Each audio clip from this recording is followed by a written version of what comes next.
नमस्कार दोस्तों। मैं आज आपको एक ऐसी डरावनी घटना सुनाने जा रहा हूं दोस्तों। नमस्कार दोस्तों।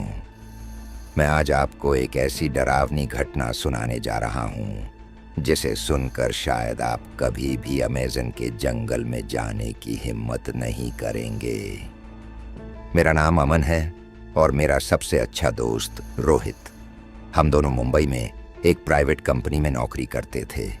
रोज सुबह ऑफिस और रात को घर, यही हमारी जिंदगी थी। एक दिन ऑफिस से लौटते समय मैंने रोहित से कहा, यार जिंदगी बस काम करते करते निकल रही है, क्यों ना इस बार कहीं एडवेंचर ट्रिप पर चलते हैं। रोहित मुस्कुराया, कहाँ चलेंगे? मैंने मोबाइल में अमेज़न रेन फॉरेस्ट की तस्वीरें दिखाईं। अमेज़न जंगल। रोहित कुछ सेकंड चुप रहा, फिर बोला, अगर जाना है तो पूरे मजे से जाएंगे, 1 महीने की छुट्टी लेकर। हम दोनों ने अगले दिन छुट्टी के लिए आवेदन दिया। किस्मत अच्छी थी, छुट्टी मंजूर हो गई। हमने एक मजबूत एसयूवी कार किराए पर ली और कई दिनों की तैयारी के बाद ब्राजील पहुंच गए। जंगल के बाहर एक छोटा सा गीपरी गांव था। वहां एक बूढ़ा आदमी लकड़ी के घर के सामने बैठा था। जैसे ही उसने हमें देखा, उसकी आंखें फैल गईं। वह तेजी से हमारे पास आया, कांपती आवाज में बोला, बेटा उस जंगल में मत जाना। मैंने हंसते हुए पूछा, क्यों बाबा? बूढ़ा आदमी बोला, जो अंदर जाता है वह कभी वापस नहीं आता। रोहित हंस पड़ा, बाबा ये सब लोगों को डराने की बातें हैं।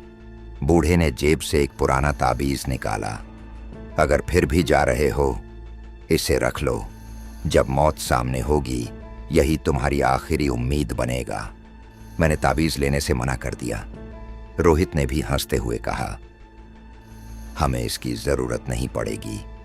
बूढ़े आदमी ने आखिरी बार कहा, आज रात जंगल में मत रुकना, चाहे कुछ भी हो जाए। लेकिन हमने उसकी एक भी बात नहीं मानी। शाम होने लगी थी। चारों तरफ इतने ऊंचे पेड़ थे कि सूरज की रोशनी भी जमीन तक नहीं पहुंच रही थी। अचानक हमारी कार अपने आप बंद हो गई। मैंने कई बार स्टार्ट करने की कोशिश की, लेकिन इंजन बिल्कुल शांत था। उसी समय दूर कहीं से किसी औरत के रोने की आवाज आने लगी, आ बचाओ। मैंने रोहित की तरफ देखा, क्या तुमने सुना? रोहित ने धीरे से सिर हिलाया। हम दोनों डर गए, लेकिन अगले ही पल रोने की आवाज बंद हो गई। ऐसा लगा जैसे जंगल बिल्कुल शांत हो गया हो, इतना शांत कि अपनी सांसों की आवाज भी सुनाई दे रही थी। शाम होने लगी थी। चारों तरफ इतने ऊंचे पेड़ थे कि सूरज की रोशनी भी जमीन तक नहीं पहुंच रही थी। अचानक हमारी कार अपने आप बंद हो गई। मैंने कई बार स्टार्ट करने की कोशिश की, लेकिन इंजन बिल्कुल शांत था। उसी समय दूर कहीं से किसी औरत के रोने की आवाज आने लगी, आ बचाओ।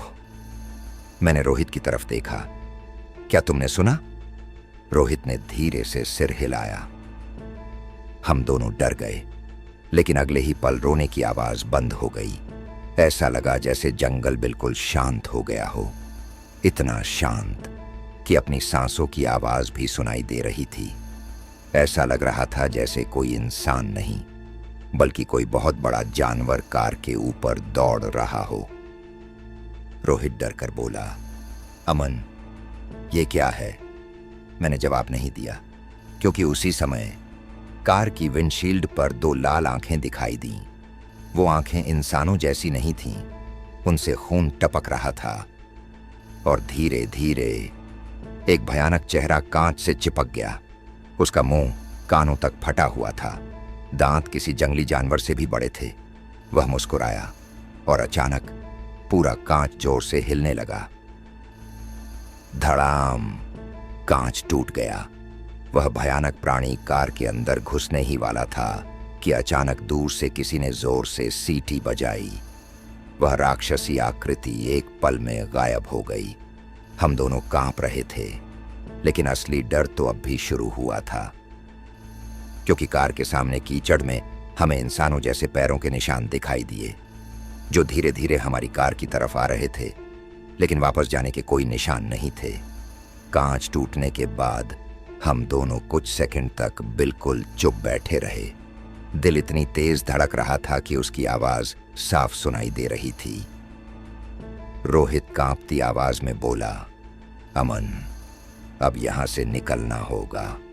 मैंने तुरंत चाबी घुमाई। इस बार चमत्कार हुआ, कार स्टार्ट हो गई। हमने राहत की सांस ली और तेजी से आगे बढ़ने लगे। लेकिन मुश्किल से 5 मिनट ही चले होंगे कि सड़क अचानक खत्म हो गई। जहां सड़क होनी चाहिए थी, वहां केवल घना दलदल था। मैंने हैरानी से कहा, यार, हम तो इसी रास्ते से आए थे, फिर ये दलदल कहां से आ गया? रोहित के चेहरे का रंग उड़ चुका था। उसने धीरे से कहा, अमन, मुझे लगता है जंगल हमारे साथ खेल रहा है। हम कार से नीचे उतरे, चारों तरफ टॉर्च की रोशनी डाली। तभी मुझे लगा कि दूर एक पेड़ के पास कोई आदमी खड़ा है। मैंने रोहित से कहा, देख, वहां कोई है। रोहित ने भी देखा।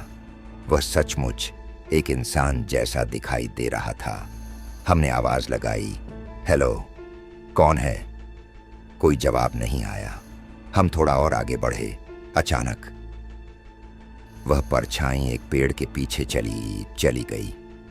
हम दौड़कर वहां पहुंचे, लेकिन वहां कोई नहीं था। सिर्फ पेड़ की छाल पर खून से लिखा हुआ एक वाक्य था, जो अंदर आता है वह कभी वापस नहीं जाता। रोहित की सांसें तेज हो गईं। तभी जंगल में एक बच्चे के हंसने की आवाज गूंजी, लेकिन वह हंसी इंसान जैसी नहीं थी। उसमें कुछ ऐसा था जो पूरे शरीर में सिहरन पैदा कर दे। मैंने टॉर्च घुमाई। अचानक एक छोटा बच्चा दिखाई दिया। उसने सफेद कपड़े पहने थे। उसका चेहरा नीचे झुका हुआ था। रोहित बोला, शायद ये रास्ता भटक गया होगा। वह उसकी तरफ बढ़ने लगा। तभी मैंने उसका हाथ पकड़ लिया। रुक, कुछ ठीक नहीं लग रहा। जैसे ही बच्चे ने धीरे धीरे अपना चेहरा ऊपर उठाया, हमारी चीख निकल गई। उसकी आंखें नहीं थीं, केवल काले गहरे गड्ढे थे और उसके होंठों पर एक भयानक मुस्कान थी। अगले ही पल वह बच्चा हवा में गायब हो गया। हम भागते भागते जंगल के अंदर बने एक टूटे हुए पत्थर के मंदिर तक पहुंचे। दरवाजे पर अजीब निशान बने हुए थे। अंदर घुसते ही हमें दीवारों पर सैकड़ों हाथों के निशान दिखाई दिए। ऐसा लग रहा था जैसे किसी ने खून से पूरे मंदिर को रंग दिया हो। बीच में एक पत्थर की मूर्ति थी। उसका चेहरा इंसान का था, लेकिन शरीर किसी राक्षस जैसा। उसकी आंखों में लाल पत्थर जड़े हुए थे। जैसे ही रोहित ने टॉर्च उसकी आंखों पर डाली, मूर्ति की आंखें चमकने लगीं। पूरा मंदिर कांप उठा, ऊपर से धूल गिरने लगी और तभी किसी ने हमारे पीछे से फुसफुसाकर कहा, तुम्हें मना किया था। हमने तुरंत पीछे मुड़कर देखा। वही गांव वाला बूढ़ा आदमी हमारे पीछे खड़ा था। अब बहुत देर हो चुकी है। इतना कहते ही वह धुएं की तरह गायब हो गया। अचानक मंदिर के बाहर से किसी विशाल जानवर की दहाड़ सुनाई दी। जमीन जोर जोर से हिलने लगी। हम बाहर निकले। टॉर्च की रोशनी जैसे ही सामने पड़ी, हमारे पैरों तले जमीन खिसक गई। पेड़ों के बीच लगभग 10 फीट लंबा, काले बालों से ढका एक भयानक जीव खड़ा था। उसकी आंखें आग की तरह लाल थीं, नाखून तलवार जैसे लंबे थे। वह धीरे धीरे हमारी तरफ बढ़ने लगा। रोहित डर कर चिल्लाया, भाग अमन, भाग। हम दोनों पूरी ताकत से जंगल की तरफ दौड़ पड़े, लेकिन हमें बिल्कुल भी अंदाजा नहीं था कि जिस दिशा में हम भाग रहे थे, वहां हमारा इंतजार उस राक्षस से भी ज्यादा खतरनाक चीज कर रही थी। हम दोनों बिना पीछे देखे भाग रहे थे। चारों तरफ घना अंधेरा था। पेड़ों की शाखाएं हमारे चेहरों को खरोंच रही थीं। अचानक रोहित जोर से चिल्लाया, आह, अमन! मैंने पीछे मुड़कर देखा। उसका पैर किसी मोटी बेल में फंस गया था। मैं उसे उठाने ही वाला था कि पीछे से वही भैपो बानेसने को दियारी कलईट फिर सुनाई दी। गुर्र! वह राक्षस अब हमसे सिर्फ कुछ ही मीटर दूर था। मैंने पूरी ताकत से रोहित का हाथ पकड़ा और उसे खींच लिया। हम फिर भागने लगे। भागते भागते हमें एक विशाल गुफा दिखाई दी। बाहर पत्थर पर एक अजीब निशान बना था। नीचे किसी प्राचीन भाषा में कुछ लिखा था। हम पढ़ नहीं पाए, लेकिन अंदर से हल्की नीली रोशनी आ रही थी।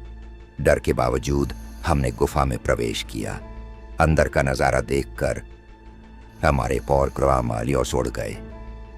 गुफा की दीवारों पर इंसानों की हड्डियां टंगी थीं।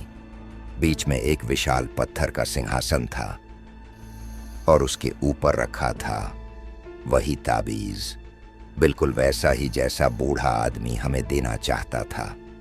मैंने कांपते हाथों से ताबीज उठा लिया। जैसे ही ताबीज मेरे हाथ में आया, पूरी गुफा जोर जोर से कांपने लगी। अचानक हमारे सामने धुएं का एक गुब्बार उठा। धीरे धीरे उसमें से वही बूढ़ा आदमी दिखाई दिया, लेकिन इस बार उसके चेहरे पर डर नहीं था। वह शांत आवाज में बोला, मैं जिंदा नहीं हूं। हम दोनों सन्न रह गए। वह आगे बोला, 20 साल पहले मैं भी अपने दोस्तों के साथ इस जंगल में आया था। हमने भी चेतावनी को मजाक समझा। मेरे सारे दोस्त मारे गए और मैं इस जंगल की आत्माओं में कैद हो गया। मेरी आंखों में डर साफ दिखाई दे रहा था। मैंने पूछा, तो हमें कैसे बचाएं? बूढ़ा आदमी बोला, यह ताबीज जंगल के शैतान की शक्ति को कुछ समय के लिए रोक सकता है, लेकिन सूरज निकलने से पहले तुम्हें इस जंगल से बाहर निकलना होगा। इतना कहकर वह फिर धुएं में बदल गया। हम गुफा से बाहर निकले, तभी पूरा जंगल कांपने लगा। पेड़ों के बीच से वही विशाल राक्षस बाहर आया, लेकिन इस बार उसके साथ दर्जनों काली परछाइयां भी थीं। उनकी वे धीरे धीरे हमें घेरने लगीं। रोहित डर कर बोला, अब बचना नामुमकिन है। मैंने ताबीज कसकर पकड़ लिया। अचानक ताबीज से तेज सुनहरी रोशनी निकलने लगी। पूरे जंगल में एक जोरदार धमाका हुआ। राक्षस दर्द से चीख उठा। नहीं! उसकी चीख पूरे जंगल में गूंजने लगी। लेकिन तभी राक्षस ने आखिरी बार छलांग लगाई। उसका विशाल पंजा सीधे रोहित के कंधे पर लगा। रोहित जमीन पर गिर पड़ा। मैंने उसे उठाया और पूरी ताकत से जंगल के बाहर की तरफ भागा। हम भागते भागते आखिरकार जंगल की सीमा तक पहुंच गए। उसी समय सूरज की पहली किरण पेड़ों पर पड़ी। पीछे मुड़कर देखा, राक्षस और सारी काली परछाइयां धुएं की तरह गायब हो चुकी थीं। हम दोनों जमीन पर गिर पड़े। हम बच चुके थे, या कम से कम हमें ऐसा लगा। हम वापस मुंबई लौट आए। रोहित पहले जैसा नहीं रहा। वह अक्सर रात में चिल्लाकर उठ जाता था, कहता था, वो मुझे बुला रहा है। धीरे धीरे उसके कंधे पर बने पंजे के निशान काले होते गए। एक रात उसने मुझे फोन किया। उसकी आवाज कांप रही थी, अमन, वो मेरे कमरे में खड़ा है।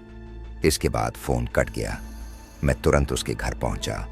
दरवाजा खुला था। कमरे में सब कुछ बिखरा हुआ था, लेकिन रोहित कहीं नहीं था। फर्श पर केवल वही पुराना ताबीज पड़ा था और दीवार पर खून से लिखा था, अमेजन तुम्हें भूलता नहीं, अगला नंबर तुम्हारा है। उसी समय मेरे पीछे किसी ने बहुत धीरे से फुसफुसाया, अमन।